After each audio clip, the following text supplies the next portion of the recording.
So guys, we made some mistakes in our single days financially, and we're going to talk about it coming up.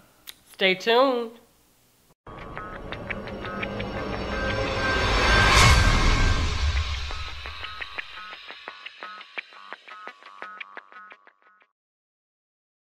Welcome back to another Sunday night sit down with His and Her Money. I'm Talent. And I'm Ty, and we're managing money, marriage, and everything in between. You know, looking back, we're married 9 years now, 9 wonderful, awesome years. Yes. But man, sometimes I look back and I think like, man, when I was single, like I had a real good opportunity to lay a good, solid financial foundation for myself, and I blew it. And I look back over some of the moves that I make, and like I want to scream and yell at single people to not fall into the same traps that I did, because you have such a wonderful opportunity to make yourself financially sound in your singleness. And so I look back, man. What about you? I mean, are there some things that you can look back on and say, man, I wish I would have did differently? Absolutely, absolutely. For some of you guys who may not know my story, I won't go into detail. I'll make sure that I'll put in the description box below if you guys want to know a little bit about our stories prior to us getting married. But I would say that I was good with money. I had a great credit score. I had no debt. I purchased my own vehicle by the time I was 19 and had to pay it off in 13 months. I went to college completely debt-free, paid my way through college. So I would say that I had a pretty good head on my shoulders financially so. But when looking back and I reflect, was there one thing that possibly I would have done differently or done at all? And I would say yes. One of those for me would be I would probably have started some type of IRA or investing a lot sooner than I did, especially prior to marriage. Because a lot of times after getting married, I mean, life happens, you have children, so responsibilities increase. You're paying for school, tuition. Now you're setting money aside for college funds and things like that. And your obligations are just a little bit more or increased when you're married. So when I wasn't married, I didn't have a lot of responsibilities, but just me. And I wish that I would have put money to the side more for my future.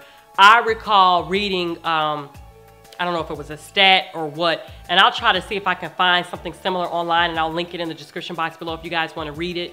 But I thought it was pretty interesting that if at the age of 16, if a 16-year-old got a summer job and they worked a summer job for the next 4 years, and each summer they were able to save up $2,000 and put that aside in a Roth IRA just for 4 years. And after the 4 years is up, that's $8,000 that they would have invested of their own money into their own Roth IRA.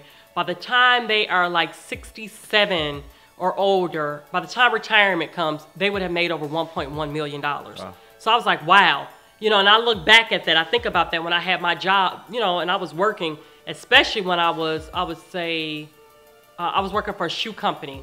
I believe I was, 18 maybe, at a shoe company, and we got paid on commission. That's one of the reasons why I was able to pay off a $13,000 car in 13 months.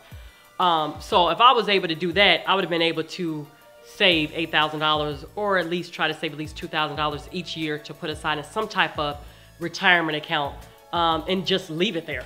So I would probably say yes, I would have probably invested sooner. So you hear that? If you're single right now, investing sooner than later is key. It is. For me, man, I wish I was money conscious. Like if I had any type of money sense, I just didn't know. I was so ignorant to how money worked, and I wish I would have started acquiring knowledge much sooner than what I did. Reading books, listening to podcasts, listening to or reading finance blogs, all in the name of trying to learn about money, because I didn't understand how powerful money is in the sense that it can have a positive or a negative effect on you for years at a time. Right. And without proper knowledge, man, I blew it. Got into tons and tons of debt.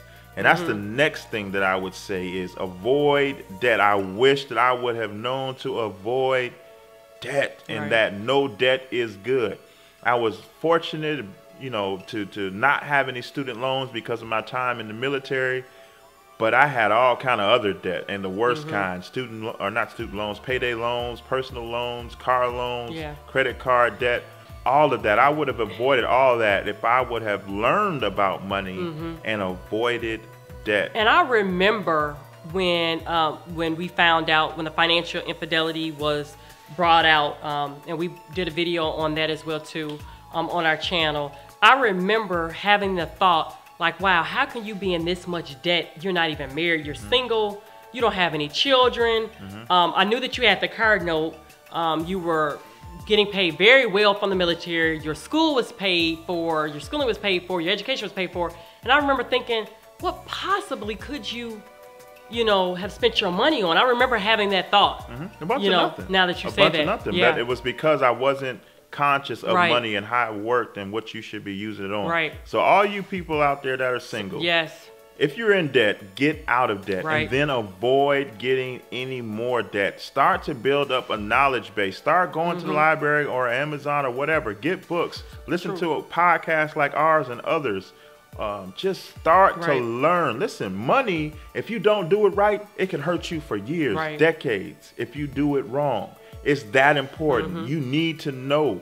So whatever your learning style is, whether it's watching a video on YouTube or listening to audio and podcasts or reading a book, you have to get the knowledge in you, and you have to stay away from debt, and you have to invest now. Go open an IRA. And I was saying, and you can invest as little as with $25, and that's what I'm saying too. I would have invested something a lot sooner than I did. Because you don't get those days, those weeks, those years back. Compound interest is one of the key things that Warren Buffett says is the key to his success, is compound interest. That means you need to invest now. Even if it's a little, like Ty said, 25 is better than 0. You know what I mean? Like, get the knowledge, get out of debt, avoid debt, and invest as soon and often as possible. So you definitely want to seek financial counseling or some type of financial advisor in regards to sitting down and figure out what investments are best in your case, because we are not at all financial advisors. This is just what we do, or our opinion. And we have a podcast episode to help you figure out how to find a financial advisor. Just go check out the His and Her Money Show on iTunes or Stitcher Radio, and you can find that episode. Great, you definitely want to listen to it. Great knowledge. That's true, absolutely. So we would like to hear, what were some of the things that maybe you would have done differently in your single days if you're married, financially so, or if you are not married, what are some of the things that maybe you're learning now while you are single, and maybe that you're taking advantage of to better your financial future, or what would you like to do to better your financial future? We need everybody to take a look back and comment in the comment section, because you know what, there's a lot of people that are listening to your comments and learning from them. So take a moment and help those that are behind you that can learn from your mistakes in the past and not do the same things. Well, guys, we hope you all enjoyed this video. If you did, give it a thumbs up. Don't forget, meet us back here next Sunday night for our Sunday night sit down at 7 p.m. Central Standard Time, where you'll see the both of us sharing with you. Also, visit us over at our website at hisandhermoney.com. Well, it's been great, guys. Until next time. Bye. Peace.